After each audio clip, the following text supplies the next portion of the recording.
Jadi untuk menghemat waktu, dipersilahkan kepada para tulab, para thalibat, para mahasiswa dan mahasiswi untuk pertanyaan, terkhusus pertanyaan terkait dengan materi kuliah kita. Di antara materi-materi kuliah yang sudah kita kaji bersama-sama adalah prinsip-prinsip keimanan kepada Allah Azza wa Jalla. Kemudian berikutnya kita juga sudah berbicara tentang prinsip-prinsip keimanan kepada para malaikat. Juga kita sudah berbicara tentang prinsip-prinsip keimanan kepada Rasul, kepada para nabi. Kita sudah berbicara tentang beberapa prinsip-prinsip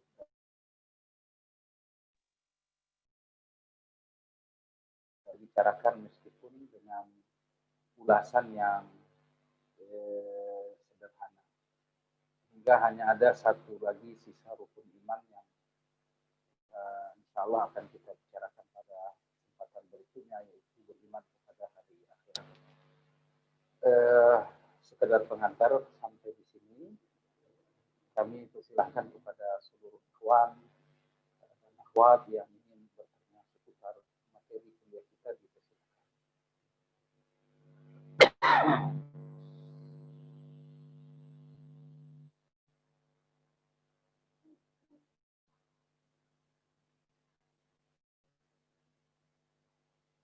Saya kira kalau pertanyaan disampaikan dalam bentuk tulisan, dipersilahkan juga.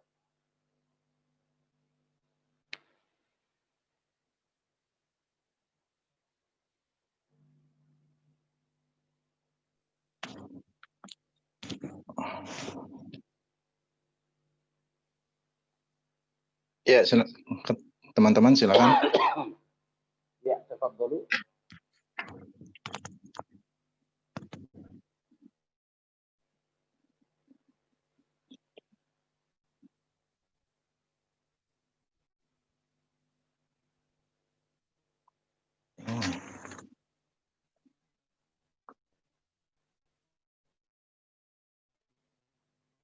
Ya, ikhwan dan akhwat sekalian.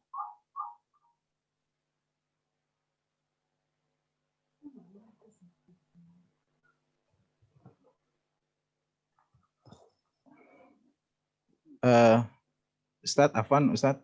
Ya. Oh, itu sudah ada masuk pertanyaan. Bismillah, Ustadz yang bertanya, apakah boleh menyebutkan nama seorang motivator bahwa Allah itu maha keren? Ya. Fadhal, Ustaz. Motivator bahwa Allah itu maha keren. Ya, bismillah, alhamdulillah. Yang disepakati di kalangan ahli sunnah wal jamaah bahwa Allah Subhanahu wa taala tidak boleh dinamai selain dengan nama-nama yang ditetapkan dalam Al-Qur'an dan ditetapkan dalam hadis. Ini berarti kita tidak diberi kebebasan untuk menamai Allah sesuka hati kita. Meskipun nama itu mungkin punya pengertian yang positif, tapi tidak boleh. Seperti ditanyakan tadi, Allah Subhanahu wa taala maha keren. Apa yang dia maksud dengan keren? Tidak ada nama-nama Allah seperti itu. Ya, nama-nama Allah ada Ar-Rahman, ada Ar-Rahim. Nah, lalu yang kedua, Allah maha keren itu multitafsir. Keren dalam hal apa? Itu Allah maha keren maksud saya itu adalah sebuah global dan mengandung multitafsir. Maha keren dalam hal apa? Apakah keren dalam berpenampilan? Tentu Allah nggak seperti itu. Ataukah keren yang dimaksudkan bahwa Allah Subhanahu wa taala maha bisa segala-galanya? Jadi dengan demikian ada dua kesalahan fatal menamai Allah dengan maha keren. Kesalahan fatal pertama bahwa maha keren itu tidak ada dalam Al-Quran dan hadis. Kesalahan fatal yang kedua, bahwa maha keren itu sebuah ungkapan global yang mengandung multi tafsir. Nah, ungkapan yang multi tafsir ini tidaklah ungkapan ilmiah, sehingga nggak cocok, nggak baik, nggak boleh menamai Allah dengan nama yang multi tafsir, menamai Allah dengan sebuah nama yang global, tidak dibenarkan. Subhanahu wa ta'ala berfirman dalam Al-Quran, وَذَرِ الَّذِينَ يُلْحِدُونَ فِي أَسْمَائِهِ سَيُجْزَوْنَ مَا كَانُوا يَعْمَلُونَ. Dan biarkanlah orang-orang yang ilhad atau menyimpang di dalam nama Allah, mereka kelak akan dibalas, akan dihukum disebabkan karena perbuatan-perbuatan mereka. Sebuah ancaman yang sangat tegas dalam Al-Quran, tepatnya dalam surat Al-A'raf ayat 180, bahwa siapapun yang menyimpang dalam Asmaul Husna, dalam nama-nama Allah, dalam sifat-sifat Allah, mereka dinamakan ilhad. Penyimpangan dalam Asmaul Husna dan sifat Allah dinamakan ilhad. Dan Allah mengancam bahwa mereka nanti akan dihukum. Nah, di antara penyimpangan dalam Asmaul Husna, dalam sifat-sifat Allah adalah menamai Allah dengan nama-nama yang tidak disebutkan di dalam dalil. Seperti Allah Maha Keren. Ya, jadi hal itu hukumnya tidak dibenarkan. Wallahu ta'ala alam. Ya, pertanyaan berikutnya. Ya, syukur Ustaz atas jawabannya. Teman-teman yang lain boleh silahkan bertanya atau mau langsung berbicara dengan guru kita, silahkan melalui voice, khusus yang ikhwan ya, yang akhwat ditulis saja di chat.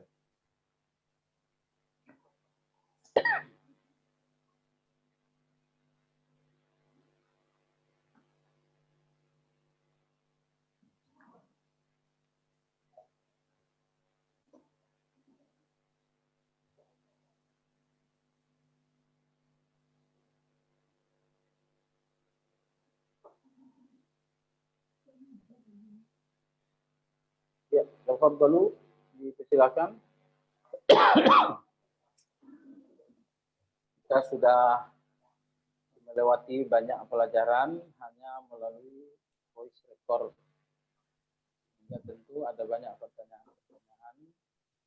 Kita dipersilakan, bagi yang ikhwan bisa bertanya langsung, dan bagi yang akhwat bisa bertanya melalui chat. Ya, tafadhalu, dipersilakan. Ya, mungkin sambil menunggu Ustaz, Ana mewakili teman-teman, nanti kisi-kisi untuk UTS-nya seperti apa kira-kira itu Ustaz? Kisi-kisi tentang UTS, ada dua kisi-kisi secara pokok. Yang pertama adalah prinsip mengimani Allah, apa saja prinsip keimanan kepada Allah. Imani malaikat, apa saja yang menjadi prinsipnya. Itu jadi prinsip-prinsip keimanan terhadap rukun-rukun iman tersebut. Karena kan nggak semua keimanan kepada Allah itu bersifat prinsip. Ya. Ada beberapa bagian-bagian dari keimanan kepada Allah yang kepada Allah yang tidak prinsip. Terus yang kedua, sekali lagi beriman kepada Allah punya banyak penjabaran, punya banyak rincian. Nah, yang jadi pertanyaan kita adalah rincian keimanan kepada Allah yang masuk dalam kategori prinsip.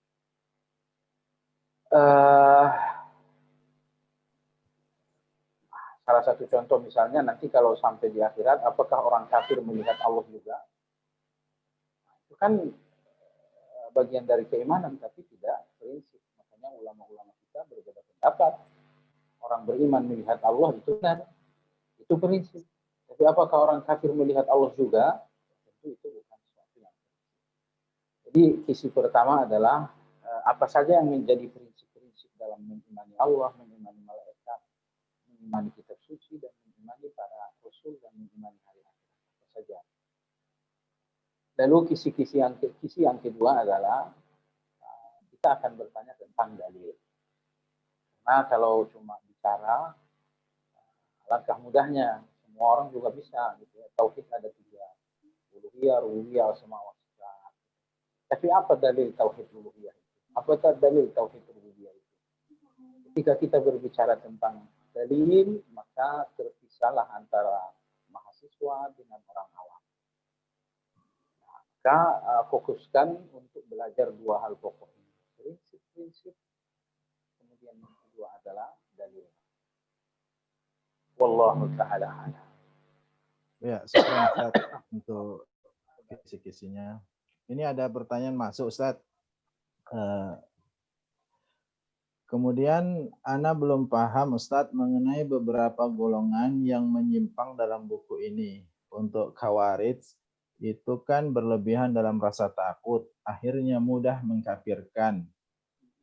Kalau Qadariyah mereka adalah golongan pengingkar takdir, lalu apakah bisa dijelaskan Ustadz secara garis besar apa itu Jahmiyah, Mu'tazilah dan Murji'ah? Ya, fadhal Ustaz. Jadi aliran-aliran ini muncul pada pembahasan yang berbeda-beda. Misalnya ketika kita sedang membahas nama-nama Allah dan sifat Allah, muncullah aliran Jahmiyah, aliran Musyabbihah, aliran Asy'ariyah, aliran Maturidiyah, aliran Kullabiyah. Tapi aliran Qadariyah tidak muncul. Karena Qadariyah itu aliran yang muncul dalam masalah. Misalnya ketika kita membahas tentang definisi iman, apa definisi iman? Muncullah aliran Murji'ah, aliran Khawarij, termasuk adalah aliran Mu'tazilah.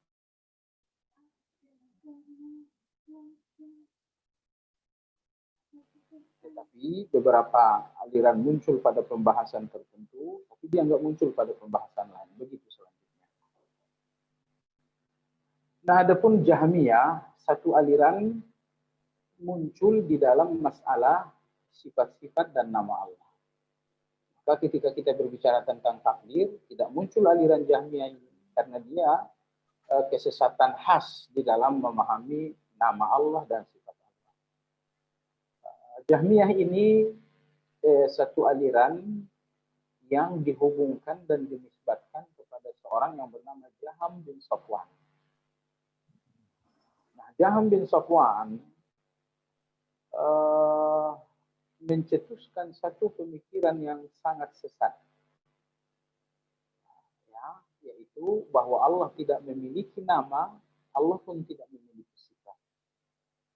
Ar-Rahman, mereka mengatakan itu bukan nama Allah. Kasih sayang, kata mereka, itu bukan sifat Allah.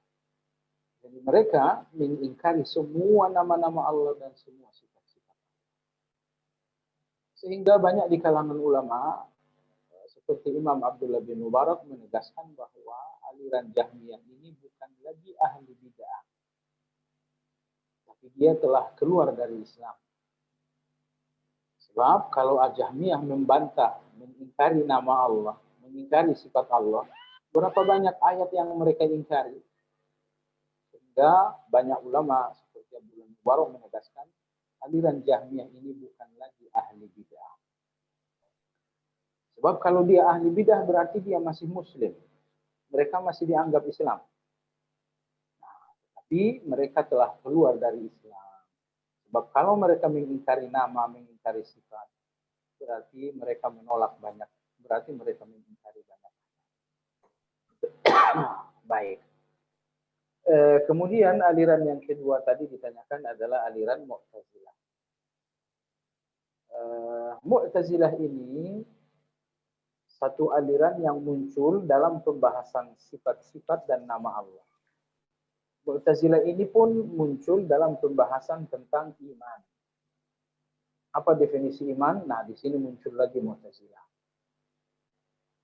Di dalam masalah asma wa sifat, Mu'tazilah itu yaitu satu aliran yang dibangun oleh seorang yang bernama Wasil bin Atha. Wasil bin Atha ini aslinya adalah murid Imam Hasanul Basri. Jadi rupa-rupanya kualitas guru tidak selalu menunjukkan kualitas murid. Gurunya ulama besar, gurunya adalah imam bagi penghuni langit, bagi penghuni bumi, tapi ternyata muridnya menyimpang, bernama Wasil bin Atha. Apa kesesatan Mu'tazilah di dalam pembahasan atau di dalam topik asma wa sifat? Jawabannya bahwa Mu'tazilah berpandangan, berkeyakinan bahwa Allah memang memiliki nama, tapi Allah tidak memiliki sifat. Ar-Rahman nama Allah. Bagaimana makna Ar-Rahman? Maha Penyayang. Apakah itu sifat Allah? Kata mereka tidak. Al-Qawi, Allah Maha Kuat. Bagaimana dengan makna Al-Qawi, yaitu Maha Kuat? Apakah itu sifat bagi Allah? Kata mereka enggak. Jadi Al-Qawi itu adalah nama tanpa makna. Kalau kita ahli sunnah kan tidak. Al-Qawi Maha Kuat, nama bagi Allah. Lalu makna Al-Qawi itu sendiri sifat bagi Allah. Itu ahli sunnah. Adapun orang-orang Mu'tazilah tidak. Bagi mereka Allah hanya memiliki nama dan Allah enggak memiliki sifat. Itulah aliran Mu'tazilah. Kalau kita analisa, kita pelajari, semua aliran-aliran ini muncul disebabkan karena tidak ada istislam terhadap wahyu. Istislam artinya pasrah terhadap wahyu. Mereka selalu membentur-benturkan wahyu dengan akal mereka. Kalau Allah punya nama, Allah punya sifat sama dong dengan manusia. Manusia kan punya nama juga. Manusia kan punya sifat juga. Mengakui Allah punya sifat berarti menyamakan Allah dengan manusia.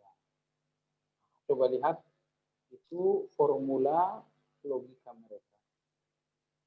Dan anehnya formula logika ini digunakan untuk menghantam wahyu.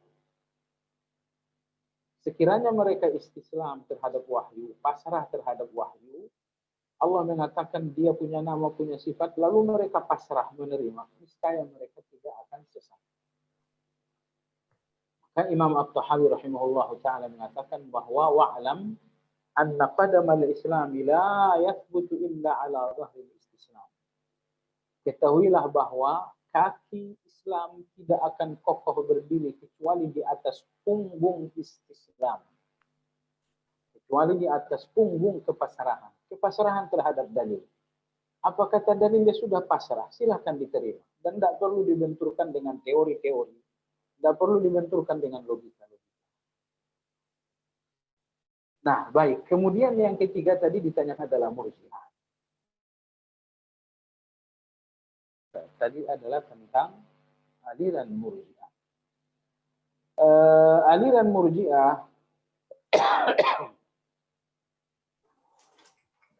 aliran Murji'ah ini tidak muncul di dalam pembahasan tentang asma wa sifat. Ya, aliran Murji'ah ini hanya muncul di dalam pembahasan tentang iman. Kesesatan mereka adalah saat membahas iman kepada Allah.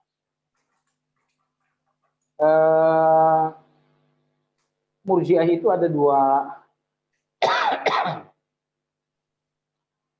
alirannya. Ada Murji'ah ekstrim, lalu ada juga Murji'ah yang tidak ekstrim. Perlu kita sampaikan di sini, Murji'ah ini muncul sebetulnya reaksi terhadap orang-orang Khawarij. Jadi orang-orang Khawarij ini mencetuskan beberapa pemikiran mereka, lalu dilawanlah pemikiran itu dengan pemikiran pula. Sehingga muncullah aliran Murji'ah. Jadi ini satu pelajaran buat kita bahwa kesesatan yang dilawan, kesesatan pemikiran yang dilawan dengan pemikiran akan menghasilkan kesesatan pula. Makanya manhaj ahli sunnah wal jamaah di dalam membantah pemikiran sesat adalah membantah pemikiran sesat dengan dalil. Ya, membantah pemikiran sesat dengan dalil. Maka kalau kesesatan dibantah dengan pemikiran sesat dibantah dengan pemikiran, hasilnya adalah kesesatan yang kedua. Jadi agar satu pemikiran sesat nggak menghasilkan pemikiran sesat, maka bantahlah pemikiran sesat dengan dalil. Nah, makanya ketika pemikiran Khawarij dibantah dengan pemikiran, lahirlah Murji'ah. Ketika pemikiran Qadariyah dibantah dengan pemikiran, lahirlah Jabariyah. Jadi jangan membantah pemikiran sesat dengan pemikiran, tetapi bantahlah pemikiran sesat dengan dalil. Di antara tokoh-tokoh penting Murji'ah ada dua macam ya. Pertama Murji'ah ekstrim. Murji'ah ekstrim ini mereka mengatakan iman itu cukup keyakinan. Anda yakin Allah adalah Tuhan, oh sudah Anda seorang beriman. Jadi nggak perlu saya ngucapin syahadat, oh nggak perlu. Ucapan syahadat Anda adalah lisan. Lisan bukan bagian dari iman. Iman itu adalah hati Anda, yaitu yakin. Salat, apakah salat itu bagian dari iman? Tidak, salat itu bukan bagian dari iman. Maka Murji'ah ekstrim memandang iman itu hanya keyakinan hati, ucapan lisan, kemudian perbuatan anggota tubuh itu tidak termasuk dari iman. Sehingga bisa aja seseorang beriman dengan keyakinannya walaupun dia tidak mengucapkan keyakinan itu, yaitu dua syahadat. Maka Abu Thalib, paman Nabi SAW, dia yakin Nabi kita adalah Nabi. Dia pun yakin bahwa Islam adalah agama yang benar. Tetapi dia menolak untuk mengucapkan syahadat. Bagi kita ahli sunnah wal jamaah, dia bukan seorang mukmin. Karena meski keyakinannya ada, dia yakin, tapi dia tidak mengucapkan keyakinan itu dalam bentuk ikrar syahadat. Tapi bagi orang-orang Murji'ah, mereka berkeyakinan bahwa Abu Thalib adalah seorang muslim. Dan tokoh-tokoh penting di dalam aliran Jahmiyah tadi, dalam aliran Murji'ah tadi kita sudah sampaikan, salah satunya adalah Jahm bin Safwan. Hanya saja di dalam masalah keimanan, Jahm bin Safwan ini dinamakan Murji'ah. Kalau dalam asma wa sifat, dia alirannya adalah Jahmiyah. Antara lain di antara tokoh penting juga adalah Ghailan ad-Dimishqi. Kemudian termasuk Abu Thawban, termasuk Abu Husain as-Salihi dan lain-lain. Itulah Murji'ah ekstrim dan tokoh-tokohnya. Otomatis karena menurut mereka amalan perbuatan bukan bagian dari iman, sehingga iman itu tidak bertambah, nggak berkurang. Ya, kita ahli sunnah berkeyakinan iman bertambah, iman berkurang. Karena kita berkeyakinan bahwa perbuatan dan amal ada bagian dari iman.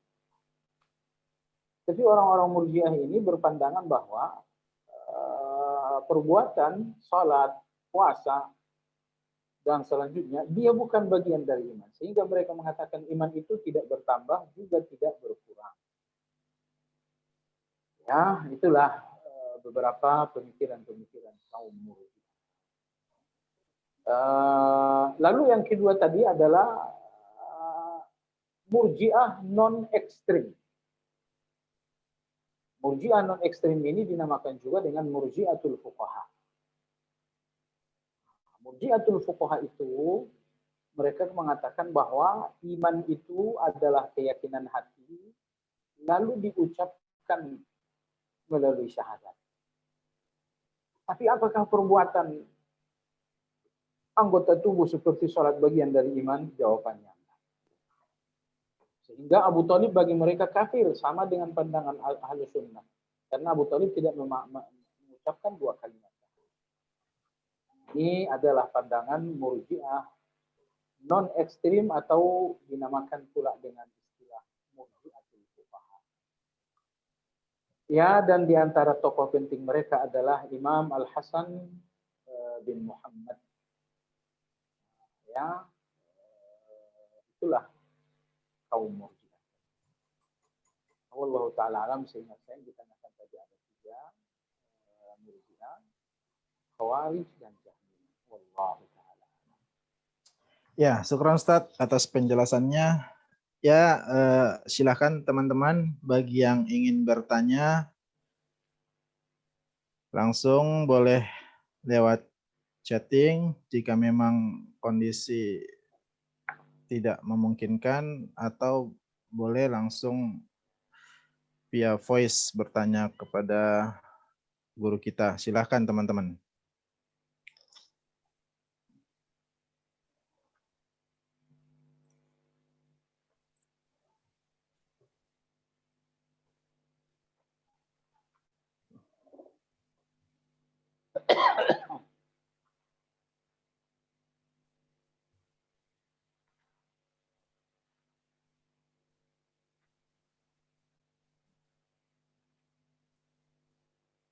Kalau enggak, begini aja bisa ya. Saya berikan kisi-kisi dalam bentuk pertanyaan. Ya.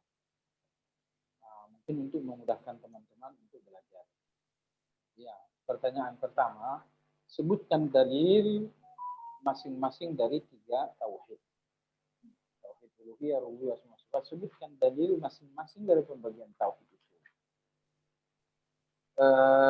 Kemudian pertanyaan yang kedua, sebutkan beberapa kaidah-kaidah ahli sunnah di dalam menyikapi dan memahami nama-nama Allah dan sifat-sifat Allah. Pertanyaan yang ketiga adalah sebutkan beberapa aliran-aliran sesat di dalam memahami nama-nama dan sifat-sifat Allah Subhanahu wa Ta'ala. Kemudian itu sudah 3 pertanyaan. Pertanyaan berikutnya adalah sebutkan cara mengimani para malaikat. Bagaimana cara mengimani para malaikat? Kemudian berikutnya adalah tentang beriman kepada Alkitab. Artinya semua kitab suci yang diturunkan oleh Allah Azza wa Jalla. Di antara prinsip penting dalam mengimani Kitabullah, Al-Quran, dan lain-lain adalah berkeyakinan bahwa Kitabullah adalah kalamullah, bahwa ucapan Allah, bahwa firman-firman, bahwa Al-Quran adalah kalamullah, ucapan-ucapan Allah Subhanahu wa Ta'ala. Sebutkan dalilnya bahwa Al-Quran adalah kalamullah. Kemudian pertanyaan berikutnya, orang yang mengatakan Al-Quran makhluk adalah sesat. Dan orang yang mengatakan Al-Quran bukan makhluk juga sesat. Lantas apa perkataan ahli sunnah dan keyakinan ahli sunnah tentang Al-Quran? Baik, kemudian pelajaran berikutnya adalah tentang beriman kepada Rasul-Rasul. Coba sebutkan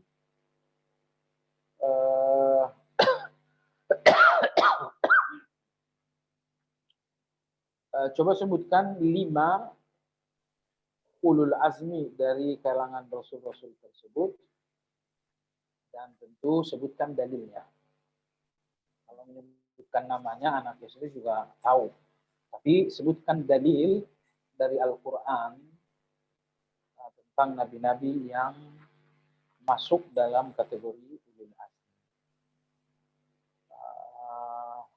Adapun tentang pelajaran terakhir, itu beriman tentang hari akhirat.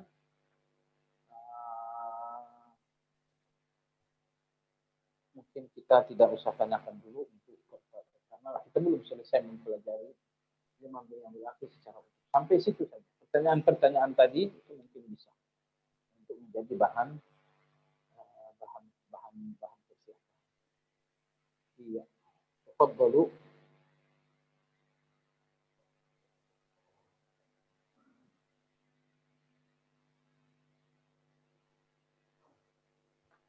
Berarti tadi yang disampaikan itu pertanyaan untuk persiapan kita UTS ya Ustaz ya? Iya. Itu semuanya dipersiapkan semua. Oh iya. Untuk sumber. Tadi sempat tercatat? Di record Ustaz. Nanti insya Allah host merecord ini.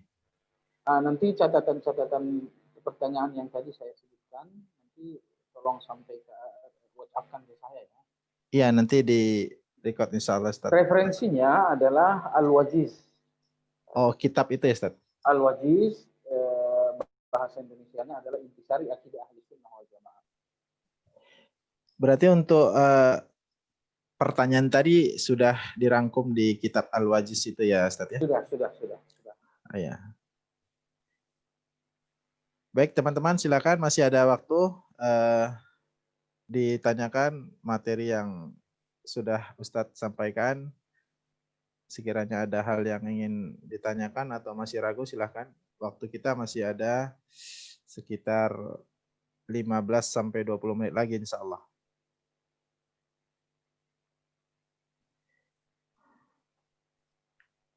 Ya, silakan teman-teman.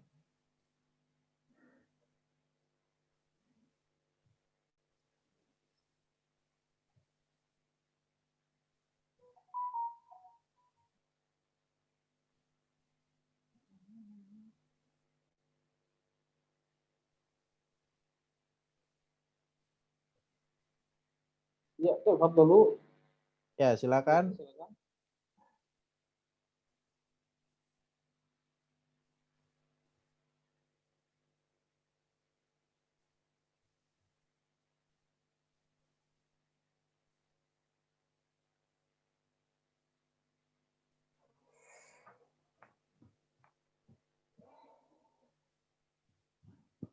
Baik, bismillah Ustaz, izin bertanya. Ya. Baik Ustaz, ketika waktu saya mendengarkan audio tentang pembahasan iman kepada malaikat, kebetulan di samping ana itu ada teman yang juga menyimak. Terus ketika sampai pertanyaan kepada tugas-tugas malaikat, dia bertanya kepada saya, cuman saya juga bingung jawabnya. Bagaimana? Cuman sebenarnya pertanyaan ini tidak harus terlontar. Soalnya takutnya masuk ke dalam hal-hal yang termasuk bid'ah. Dia menanyakan bagaimana para malaikat yang sifat tugasnya cuma sekali dalam selesai. Contoh dicontohkan sebagaimana malaikat Jibril. Tugasnya menyampaikan wahyu. Ketika tugas itu selesai, bagaimana Ustaz? Baik Ustaz, barakallahu fiik. Allah barik fiik. Jadi tugas malaikat ada tugas umum dan ada tugas khusus. Tugas umum itu adalah beribadah dan bertasbih kepada Allah Subhanahu wa taala. Itu tugas umum. Semua malaikat menjalankan tugas ini. Itu beribadah kepada Allah dan tidak henti-hentinya bertasbih. Nah, lalu ada pula malaikat dengan tugas-tugas khusus. Seperti Jibril misalnya, tugas khususnya adalah menyampaikan wahyu. Tentu saat ini tidak lagi ada nabi. Berarti tugas Jibril yang bersifat tugas khusus tidak ada sekarang. Lantas apa pekerjaan Jibril? Tugas Jibril sekarang dan bertasbih kepada Allah. Wallahu a'lam. Ya, syukran Ustadz atas jawabannya. Ini ada masuk pertanyaan lagi Ustadz. Afwan Ustadz, bisa dijelaskan berkaitan pendapat? Ya. Ya Ustadz, izin bertanya bisa dijelaskan lagi? Ya, jelas. Halo Ustadz? Iya. Iya, ini Ustadz mau bertanya ini bisa dijelaskan lagi berkaitan pendapat Ahlus Sunnah wal Jamaah tentang Al-Quran seperti apa Ustadz?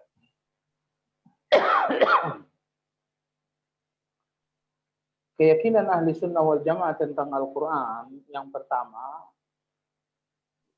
bahwa Al-Quran itu kalamullah. Al-Quran adalah kalamullah. Baik hurufnya adalah kalamullah, kemudian makna di balik huruf-huruf itu pun kalamullah. Kemudian Ahlus Sunnah wal Jamaah mengimani bahwa di dalam Al-Quran terdapat ayat-ayat muhkamat dan ayat-ayat mutasyabihat. Lalu Ahlus Sunnah berpandangan setiap ayat mutasyabihat dikembalikan kepada ayat muhkamat. Jadi ada ayat-ayat yang multitafsir, itu namanya mutasyabihat. Tapi ada ayat yang tidak multitafsir, itu namanya muhkam. Setiap ayat yang mutasyabihat wajib dikawinkan dengan ayat-ayat yang muhkam. Orang-orang sesat, semua orang sesat selalu menggunakan dalil mutasyabih, ya, dalil mutasyabih untuk menyebarkan kesesatan. Nah, salah satu contoh misalnya firman Allah Subhanahu wa taala dalam surat Al-Baqarah. Allah Subhanahu wa taala berfirman, innal ladzina hadu wan nasara was-sabiina man amana billahi wal yawmil akhir. Surat Al-Baqarah ayat 62. Sungguhnya orang-orang Yahudi, orang-orang Nasrani, orang-orang Sabiin yang beriman kepada Allah dan hari akhirat, bagi mereka ada balasan dari Allah dan mereka tidak mengalami takut dan kesedihan. Ayat 62 ini seolah-olah merestui dan mengakui agama Yahudi dan agama Nasrani. Seolah-olah seperti itu. Seolah-olah inilah yang dinamakan mutasyabihat. Kitab suci tidak boleh menghasilkan kitab suci itu hidayah, sehingga tidak ada hukum yang diambil dari seolah-olah dari kitab suci. Semua hukum yang diambil dari kitab suci itu berdasarkan yakin. Namun demikian ayat 62 dalam surat Al-Baqarah seolah-olah mengakui agama Yahudi. Nah, seolah-olah pada ayat 62 ini kawinkan dengan ayat yang tegas, ayat pertama dalam surat Al-Bayyinah. Lam yakunil ladzina kafaru min ahlil kitab wal musyrikin. Tidaklah ada orang-orang kafir dari kalangan ahli kitab dan musyrikin. Jadi seolah-olah yang terkesan dalam surat Baqarah ayat 62 tadi, seolah-olah itu hilang. Karena datang ayat yang memberikan keyakinan untuk menghapus seolah-olah tadi. Allah mengatakan bahwa orang-orang Yahudi, Nasrani, ahli kitab, mereka adalah kafir, kata Allah. Tegas lagi dalam surat Al-Maidah Allah berfirman, laqad kafara alladziina qalu innallaha tsalitsu tsalatsa. Sungguh telah kafirlah orang-orang yang mengatakan Allah itu yang ketiga dari yang ketiga. Maka prinsip ahli sunnah dalam mengimani Al-Quran yang kedua adalah bahwa Al-Quran mengandung ayat-ayat mutasyabihat, yaitu ayat-ayat yang multitafsir, ayat-ayat yang memiliki penafsiran seolah-olah begini, seolah-olah begitu. Dan ada pula dalam Al-Quran ayat-ayat muhkamat yang penafsirannya jelas, tegas, dan rinci.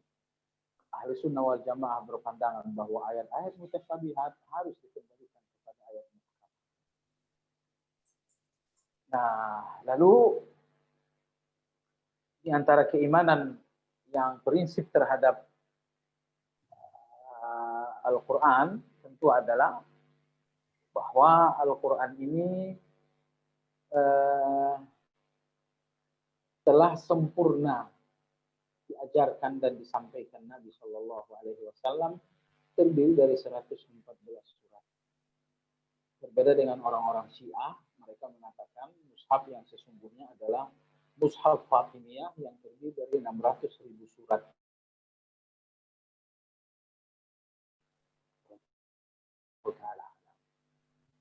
Itulah beberapa prinsip-prinsip dalam mengimani. Ya. Ya, syukur Ustaz. Ada lagi teman-teman yang ingin bertanya, silakan.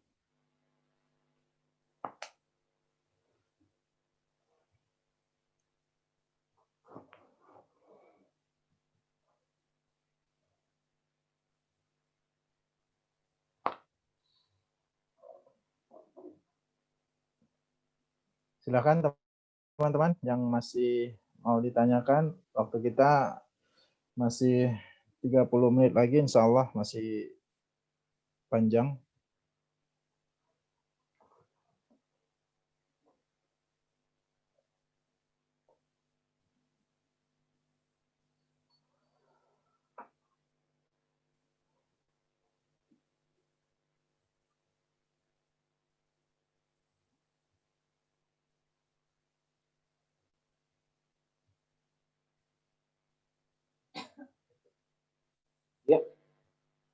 tafadhalu.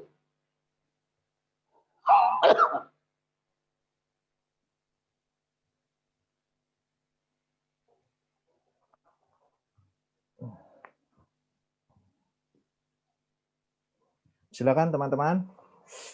Boleh dibuka lagi materinya yang sudah disampaikan oleh guru kita. Mungkin ada hal yang sekiranya ingin ditanyakan, silakan.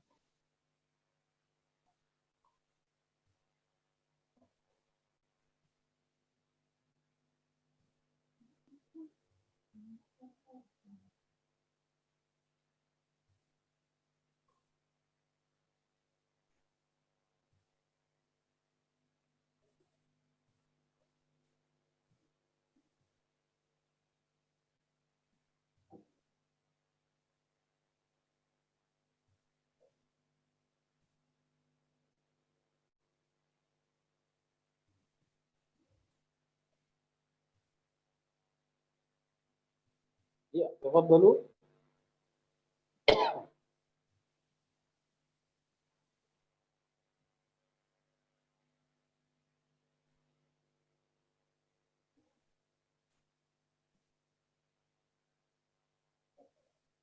Silakan teman-teman.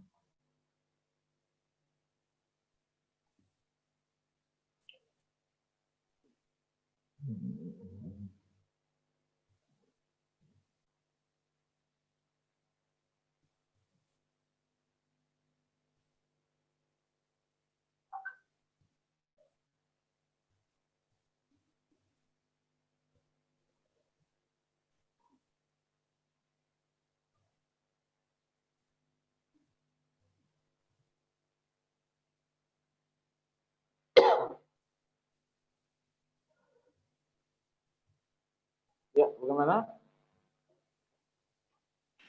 Ustaz, bismillah, izin bertanya kembali.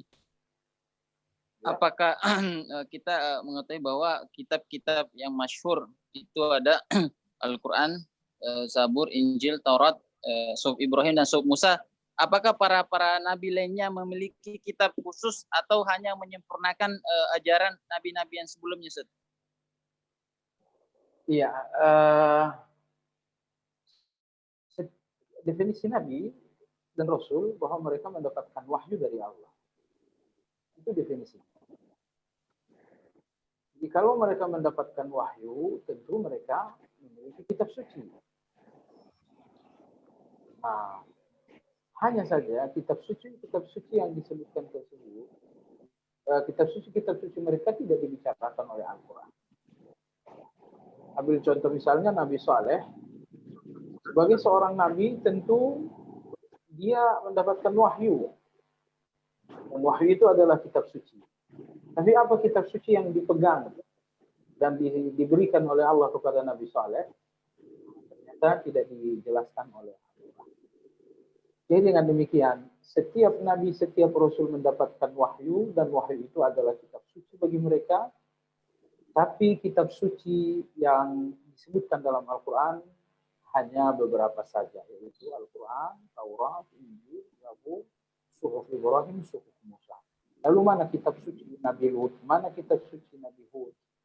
Mereka punya kitab suci namun tidak dijelaskan oleh Al-Quran. Kenapa demikian? Tentu karena tidak ada manfaatnya. Karena tidak ada manfaatnya. Yang banyak dibicarakan Al-Quran adalah Taurat dan Injil. Kenapa? Karena kemiripan undang-undang dan hukum yang ada dalam Taurat dengan Al-Quran. Ya, kemiripan hukum dan syariat dalam Taurat dan Injil dengan Al-Quran. Maka Al-Quran banyak berbicara tentang Taurat dan Injil. Lalu yang kedua, Al-Quran banyak berbicara tentang Taurat dan Injil karena umat Al-Quran, yaitu umat Islam, akan berinteraksi dengan mereka. Akan berinteraksi dengan umat Taurat, yaitu Yahudi, umat Injil, yaitu Nasrani. Nah, jadi untuk apa gitu Allah Subhanahu wa Ta'ala berbicara tentang kitab suci yang diturunkan kepada Nabi SAW. Tidak ada gunanya karena kita umat Islam ini tidak lagi berinteraksi dengan umat Nabi SAW. Karena umat Nabi SAW telah dimusnahkan oleh Allah Subhanahu wa Ta'ala.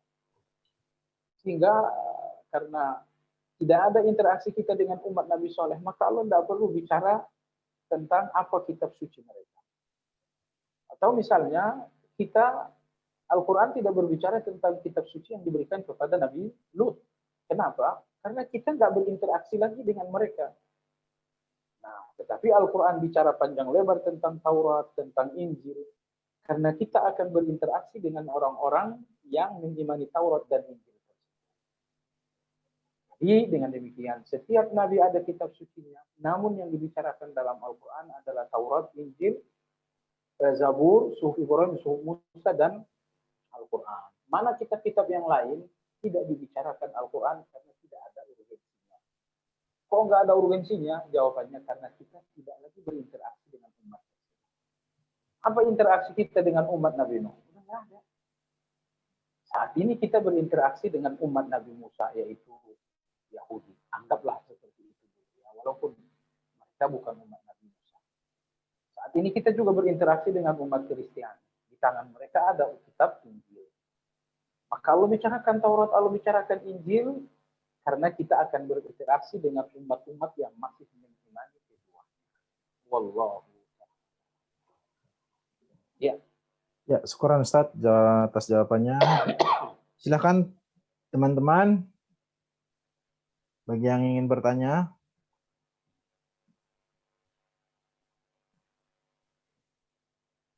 Yang akhwat, silakan.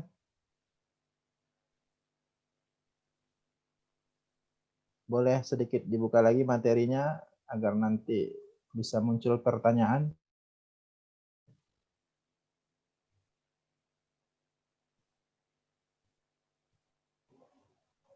Ya, yang akhwat silakan. Yang ikhwan.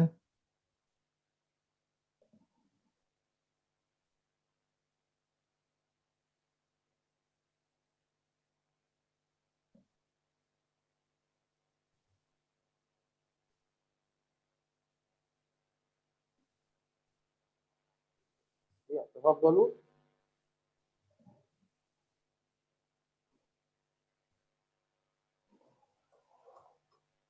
Mungkin Ana sedikit ini Ustaz bertanya, tadi disebutkan bahwasanya kitabnya itu Al-Wajid. Nah, apakah nanti Al-Wajid ya? Jawabannya nanti apakah nanti bisa kita lihat sumber lain selain dari kitab itu Ustaz? Seperti apa Ustaz? Bisa aja. Yang penting jelas dalilnya Ustaz ya? Iya, karena kan yang kita tanyakan itu adalah dalil. Oh iya. Maka nanti dikirimkan ke saya poin-poin pertanyaan yang tadi. Iya Ustaz, insyaallah. Ya, silakan teman-teman yang mau bertanya.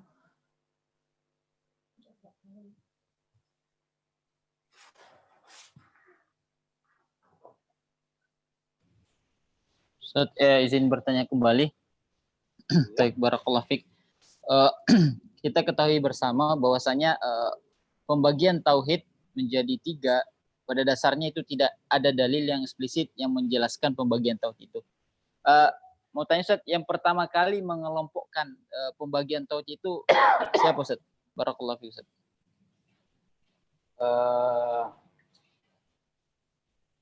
Pembagian tauhid ke dalam 3 kategori, yaitu yang pertama adalah tauhid uluhiyah. Kemudian yang kedua adalah tauhid rububiyah. Lalu yang ketiga adalah tauhid asma wa sifat. Kita sudah sampai paham pembagian tauhid dengan 3 kategori tersebut adalah istihad. Lantas siapa yang pertama kali beristihad seperti itu? Disebut-sebutkan yang pertama kali menyebutkan hal itu adalah Syekhul Islam Ibnu Taimiyah rahimahullah dan murid beliau Imam Ibnu Qayyim. Maka Dr. Bakar Abu Zaid, Syekh Abu Bakar Abu Zaid rahimahullah taala, beliau mengatakan anna hadha at-taqsim asyara ila at-tabrug bil mandah wa dzakarahu annahu qarrara fi Islam. Tapi bukan cuma Syekhul Islam yang pertama kali, Imam At-Tabari juga menyebutkan hal seperti itu. Betul Imam Ibnu Mandah. Ya, jadi tidak semata-mata hanya Syekhul Islam yang berkata seperti itu. Imam At-Tabari, Imam Ibnu Mandah juga menyatakan seperti itu. Wallahu ta'ala. Ya, syukron Ustaz atas jawabannya. Yang lain teman-teman silakan bertanya. Dari tadi saya perhatikan Ustadz Ahmad Zainuddin aja yang bertanya. Teman-teman yang lain silakan.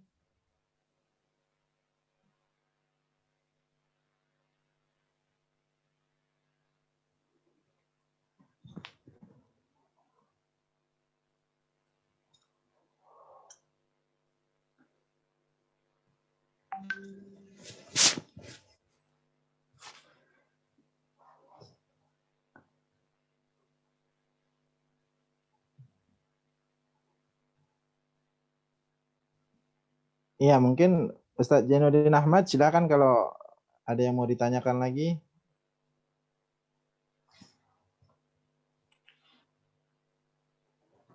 Waktu kita kurang lebih 20 menit lagi. Mungkin diberi kesempatan bagi yang lain. Iya. Silakan teman-teman yang lain.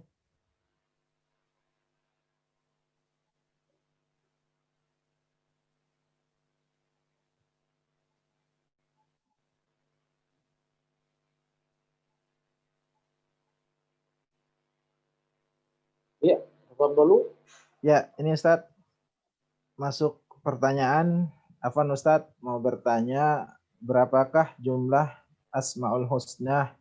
Karena Anda pernah dengar bahwa nama-nama Allah itu lebih dari 99.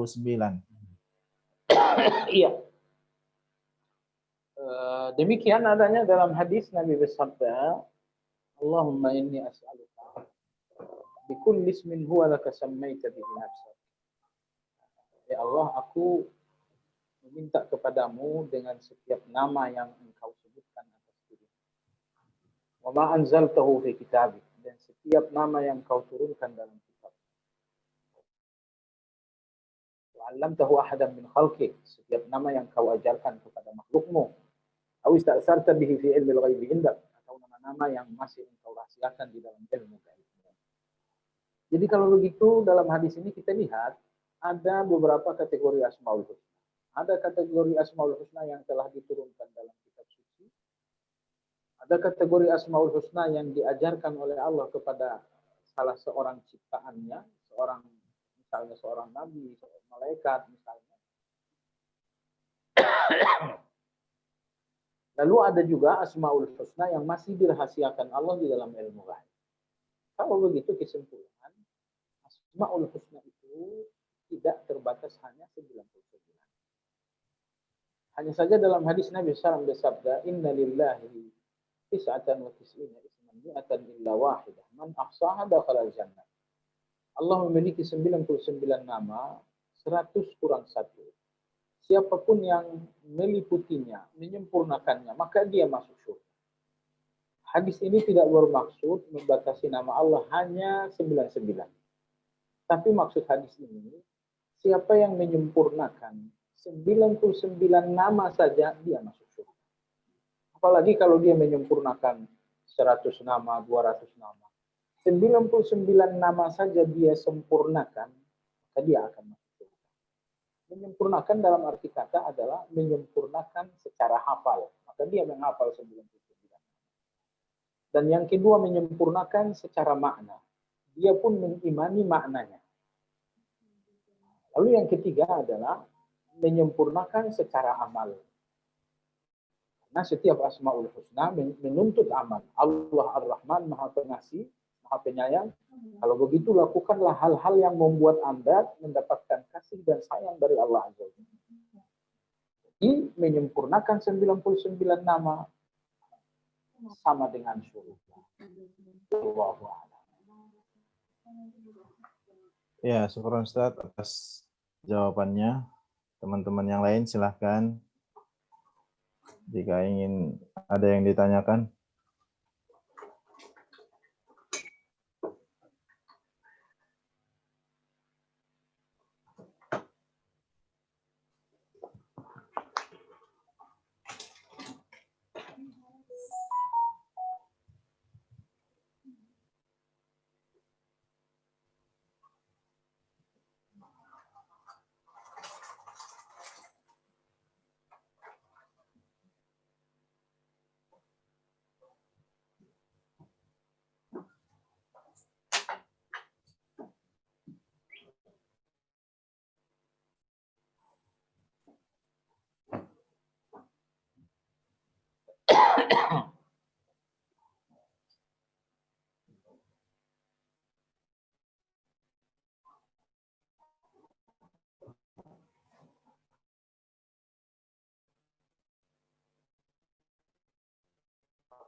Ya, silakan teman-teman.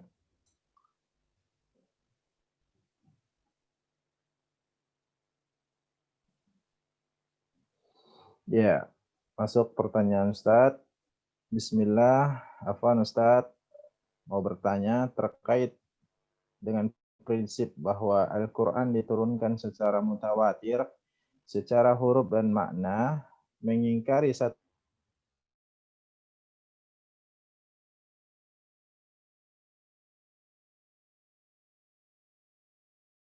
untuk menyesuaikan penulisan Al-Quran dengan kaidah bahasa Arab sesuai perkembangan.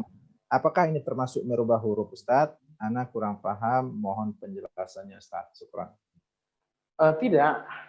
Jadi yang dilakukan oleh para sahabat, misalnya yang dilakukan oleh Utsman adalah penyatuan logat. Karena bahasa Arab memiliki 6 logat. Lalu terjadilah sengketa antara dua orang soal perbedaan logat.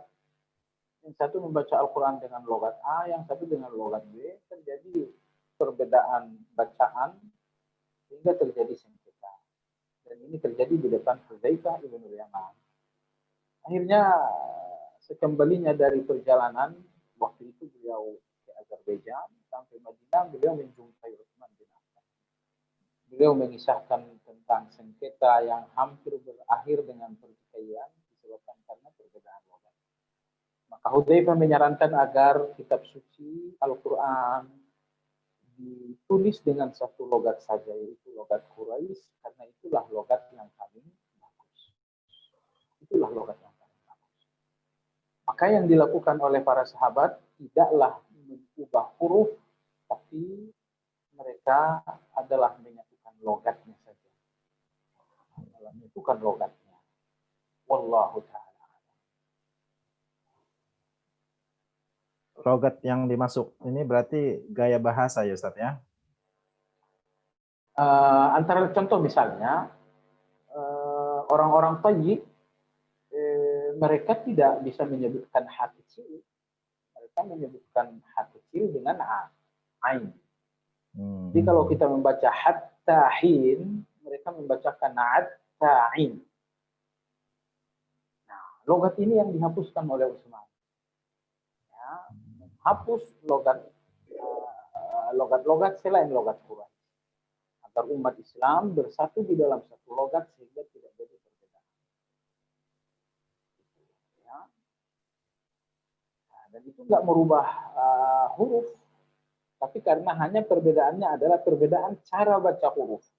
Kita membaca ha, mereka membaca a. Nah, hakikatnya tidak mengubah huruf, tapi hanya berbeda dalam penuturan kata.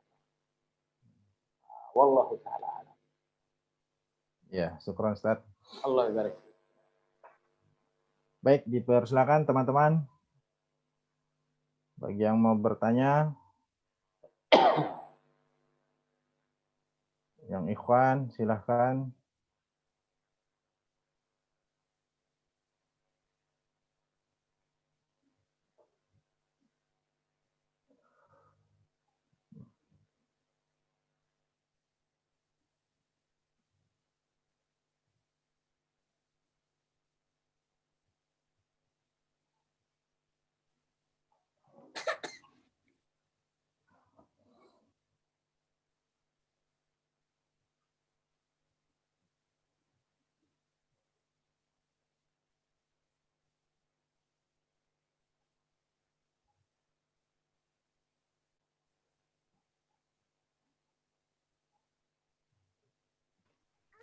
Assalamualaikum warahmatullahi wabarakatuh. Ya. Mau bertanya.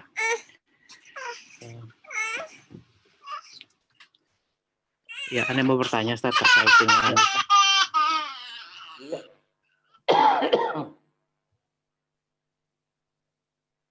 Ya, tafadhol. Mungkin. Ya, sudah Ustaz, silakan. Tadi ada iklan. Ya, silakan Ustaz. Ya, jadi gini Ustaz, kalau ini kan sekarang terkait dengan akidah ya, akidah Ahlussunnah wal Jamaah ya. Jadi kalau yang kita pelajari kan memang berdasarkan hadis, pemahaman para sahabat ya, tabi'in dan tabi'ut ya. Tapi banyak sekarang saat ini baik itu organisasi ataupun ormas dan sebagainya, ketika ditanya manhajnya apa, oh manhaj kami Ahlussunnah wal Jamaah gitu. Tapi ketika kita melihat kembali dari tata cara atau beberapa hal yang memperbolehkan, misalnya musik dibolehkan dan sebagainya gitu.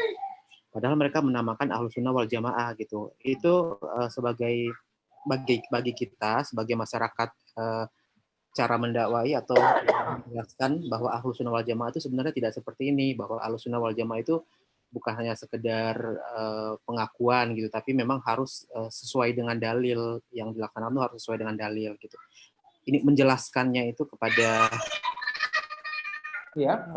yang lain itu seperti apa, Ustaz? Ya, halo. Ya. Ya, Ustaz. Menjelaskannya kepada orang gitu ya. Iya begitu Ustaz. Jadi Ahlussunnah sesuai dengan namanya. Mereka adalah ahli sunnah. Karena semua sunnah-sunnah Nabi ada dalam diri mereka. Sunnah terbesar yang diajarkan sunnah, maksud arti dari sunnah bukan hukum sunnah. Tapi yang dimaksud dengan sunnah adalah ajaran. Maka ada sunnah hasanah, artinya ajaran yang baik. Ini dinamakan ahlu sunnah karena ajaran-ajaran Islam ada dalam diri mereka. Baik ajaran Islam dalam bentuk akidah, ataupun ajaran Islam dalam bentuk akhlak, ataupun ajaran Islam dalam bentuk fikih, semua ajaran-ajaran Islam ada dalam diri mereka. Ada dalam hati dan keyakinan mereka, ada pula dalam perbuatan mereka. Maka mereka dinamakan ahli bidah. Maka mereka dinamakan ahli sunnah. Berbeda dengan ahli-ahli bidah, banyak ajaran Islam alias sunnah yang tidak ada dalam diri mereka. Misalnya Nabi kita mengajarkan tentang asma wa sifat. Ternyata asma wa sifat ini tidak ada dalam diri orang-orang Jahmiyah. Jadi sebetulnya tidak perlu dipersulit pengertian dari ahli sunnah. Ahli sunnah, sunnah artinya adalah ajaran, dinamakan ahli sunnah karena seluruh yang diajarkan itu ada dalam diri. Ada dalam perilaku, ada dalam keseharian. Salah satu contoh misalnya, jenggot ini sunnah Nabi, ajaran Nabi, ada dalam dirinya, karena dia seorang ahli sunnah. Nah, itu salah satu contoh. Contoh kecil mungkin ya, dibandingkan dengan sunnah-sunnah dalam hal. Lalu di hadapan kita ada orang-orang yang mengaku ahli sunnah wal jamaah, tetapi di dalam perilaku mereka menyimpang dari sunnah itu sendiri. Nabi nggak mengajarkan musik, tapi ternyata mereka menikmati musik. Bahkan dengan label musik Islami segala, gitu kan? Ini tentu satu kekeliruan besar. Lalu tadi yang ditanyakan adalah bagaimana mendakwahi mereka. Mendakwahi mereka dengan cara menyalahkan, tentu ini kemungkinan besar tidak berhasil. Karena tidak ada orang yang suka disalahkan. Jadi yang bisa dilakukan adalah mendakwahi mereka dengan menyampaikan dalil dan perkataan ulama.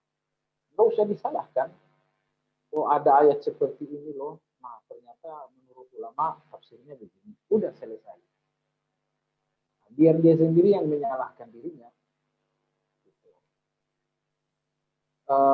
Atau lebih baik lagi kalau misalnya dakwah itu disampaikan dalam bentuk pertanyaan, Misalnya kita katakan dalam surat Luqman disebutkan nggak boleh musik.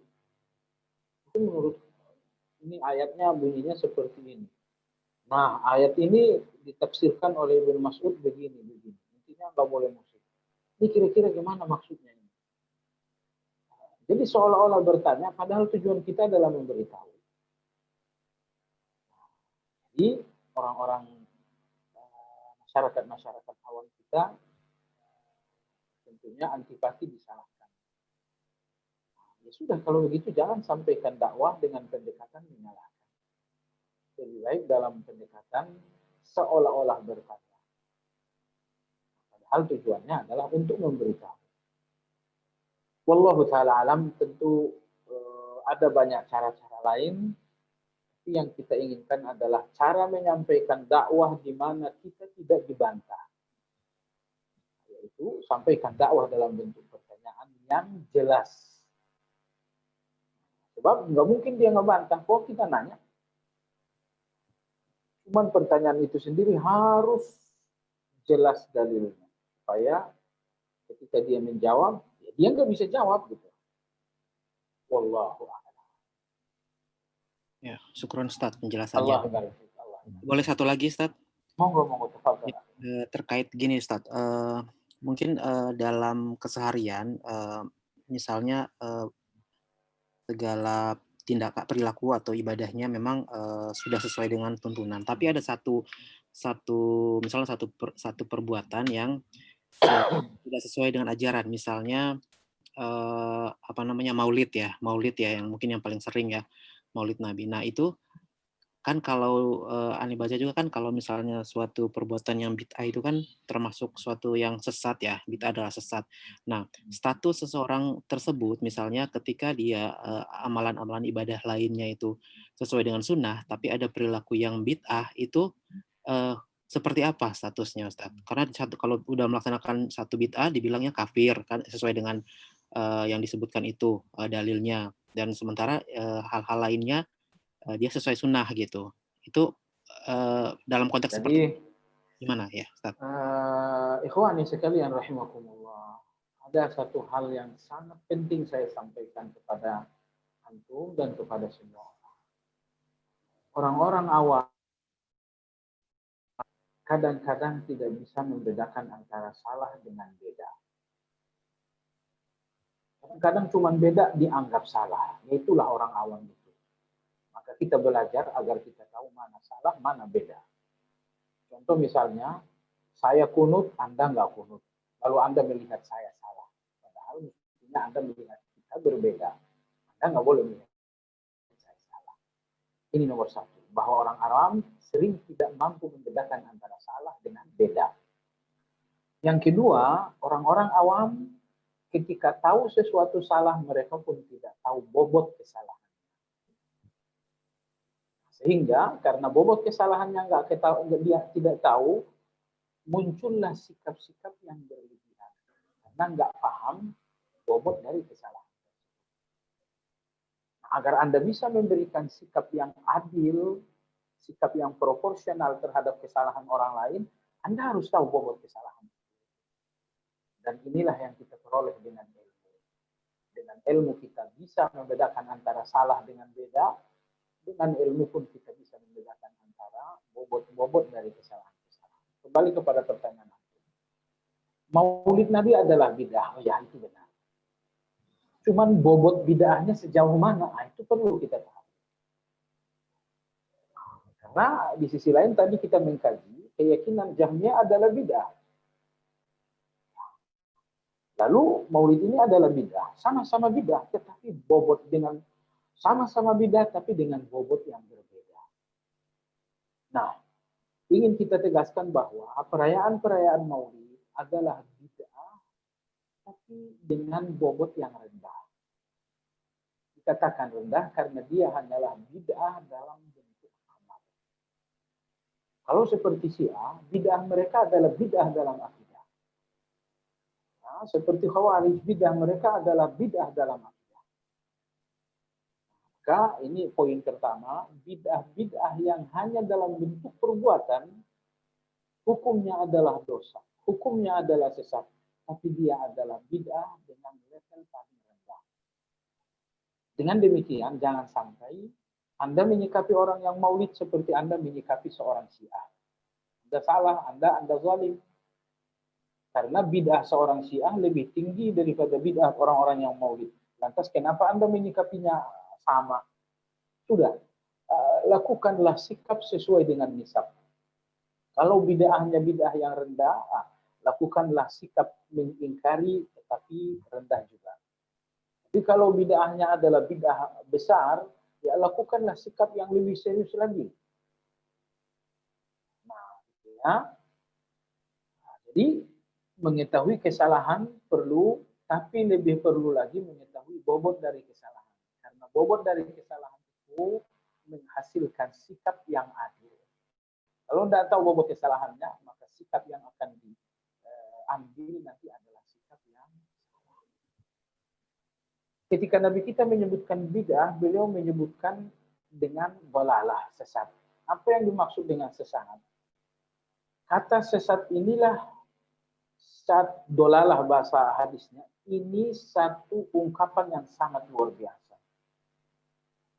Sebab sesat itu mencakup kafir adalah sesat, dosa besar adalah sesat, dosa kecil juga sesat.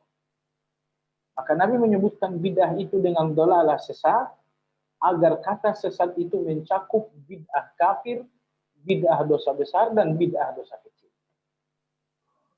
Nah, bid'ah kafir misalnya seperti bid'ahnya orang-orang Jahmiyah. Nah, bid'ah dosa besar misalnya adalah seperti bid'ahnya orang-orang Khawarij. Itu bid'ah dosa besar karena bid'ah mereka adalah bid'ah besar. Nah, tapi kadang-kadang bid'ah ini terjadi karena terjebak. Berguru kepada orang yang salah akhirnya jatuh kepada bid'ah. Dia tidak bermaksud bid'ah tapi terjebak. Tentu ini lebih sederhana. Dan saya ingin katakan kepada seluruh ikhwan, di zaman jahil, di zaman sesat seperti sekarang ini, tentu suatu hal yang sulit bagi kita untuk melakukan jas dengan hitam putih. Kita harus mengetahui bahwa orang ini melakukan bid'ah. Kenapa dia melakukan bid'ah? Apa memang itu satu keinginannya atau justru dia terjebak oleh seorang guru yang keliru? Baiklah. Imam Syatibi dalam kitab I'tisam, beliau mengatakan sesat adalah kesalahan yang dianggap benar. Jadi setiap kesesatan yang dianggap sebuah kebenaran, itu yang dinamakan dengan sesat. Maka Nabi menyebutkan bid'ah itu dengan sesat karena bid'ah adalah kesalahan yang dianggap benar. Nah, baik, wallahu ta'ala alam, itulah pengertiannya. Jadi dengan demikian, orang-orang yang melakukan bid'ah maulid, itu bid'ah, itu sesat, tapi dengan level, dengan tingkat kesesatan yang kategori rendah. Kenapa rendah? Pertama, karena rata-rata orang yang melakukannya adalah terjebak. Terjebak oleh guru-guru yang mensubuhatkan kesalahan seolah-olah kebaikan. Mereka terjebak, salah guru rupanya. Lalu, bid'ah maulid itu pun menjadi lebih sederhana disebabkan karena dia hanyalah bid'ah amal, bukan bid'ah dalam bentuk akidah. Lantas apa bedanya? Kalau bid'ah dalam bentuk akidah, biasanya akan muncul aliran. Orang-orang Syiah, bid'ah mereka adalah akidah, maka muncul aliran. Tapi bid'ah maulid ini bid'ah amal, tidak muncul aliran.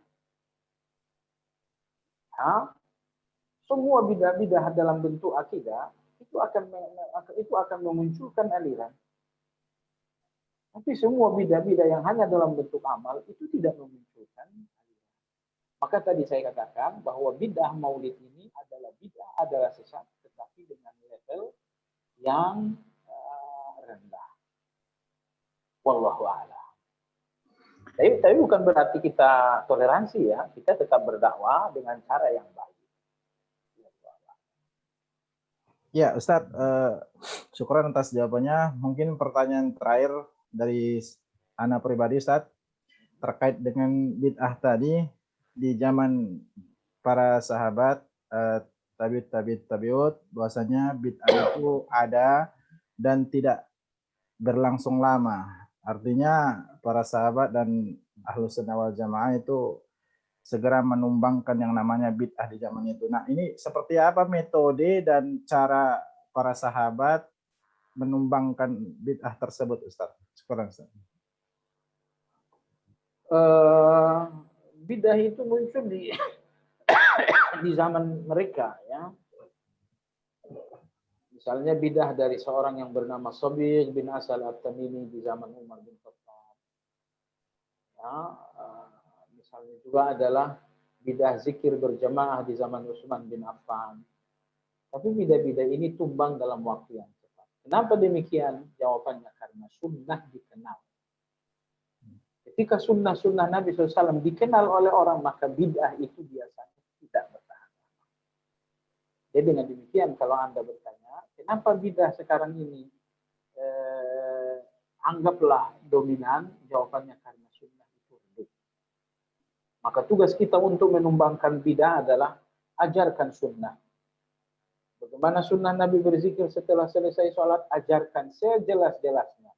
Niscaya akan tumbanglah bid'ah dalam zikir selesai sholat. Ini nomor satu. Bahwa mereka menumbangkan bid'ah. Bid'ah di zaman mereka tumbang disebabkan karena sunnah memang dikenal oleh masyarakat. Sehingga bid'ah ini tidak berkembang. Lalu yang kedua, bid'ah di zaman mereka tumbang disebabkan karena sikap tegas mereka. Ibnu Mas'ud sikap tegas. Umar bin Khattab bertemu dengan Sabigh bin Asal At-Tamimi dicambuk. Umar bin Abdul Aziz bertemu dengan Ghailan Ad-Dimishqi dicambuk. Enggak juga dipenjara, enggak juga tangannya dipotong, enggak juga akhirnya dipancung. Jadi ada hukuman yang tegas sampai kepada pembunuhan. Sebagaimana Umar bin Abdul Aziz membunuh Ghailan Ad-Dimishqi, seorang ahli bidah. Nah, kalau sekarang nih bidah ini dianggap kearifan lokal. Jangankan untuk diingkari, bahkan dilestarikan. Ya, gitu ya. Disebabkan apa? Disebabkan karena kejahilan. Maka di zaman mereka bidah itu tumbang karena ada sikap yang tegas dan sanksi yang tegas. Di zaman kita tidak ada. Tidak ada sanksi dan tidak ada sikap yang tegas, lebih-lebih dari para penguasa. Tentu di antara sebab bid'ah di zaman mereka cepat tumbang dan tidak bertahan lama disebabkan karena ilmu sangat dominan saat itu. Ilmu sangat dominan. Kalau sekarang kejahilan yang dominan, sehingga syubhat yang merata. Syubhat ini yang merasuki dan meracuni. Jadilah bid'ah ini menemukan lahan yang sangat subur. Disebabkan karena kejahilan. Wallahu a'lam. Ya, syukran Ustaz atas jawabannya. Tafadhol. Ya, mungkin waktu kita sudah cukup Ustaz di Ya. Ya, gimana Ustaz? Dika? Ditutup aja Ustaz nasihat buat kami mahasiswa-mahasiswi terkait dengan akidah dan juga persiapan UTS ini Ustaz. Bismillah, alhamdulillah. Nasihat untuk kita bersama bahwa di dalam ujian jangan merasa saya bisa menjawab karena saya pintar. Saya bisa menjawab karena saya sudah belajar. Itu tidak boleh. Itu sebentuk ujub. Tetapi saya bisa menjawab dengan bantuan Allah.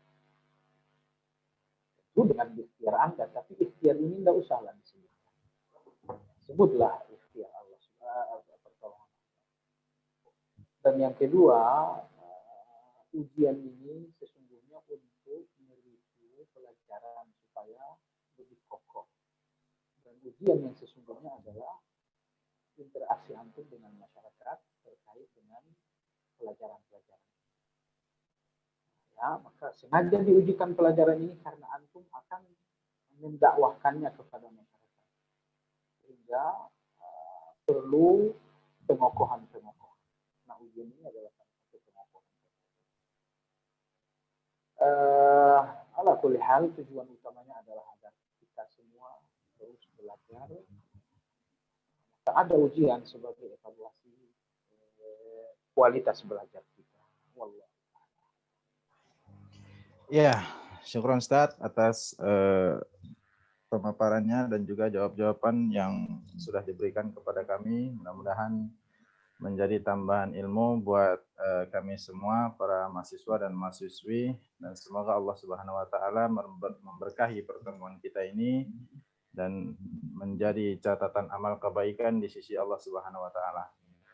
Mungkin demikian Ustadz, karena waktu kita sudah cukup ya. Ustadz Dika, ada yang mau disampaikan Ustadz?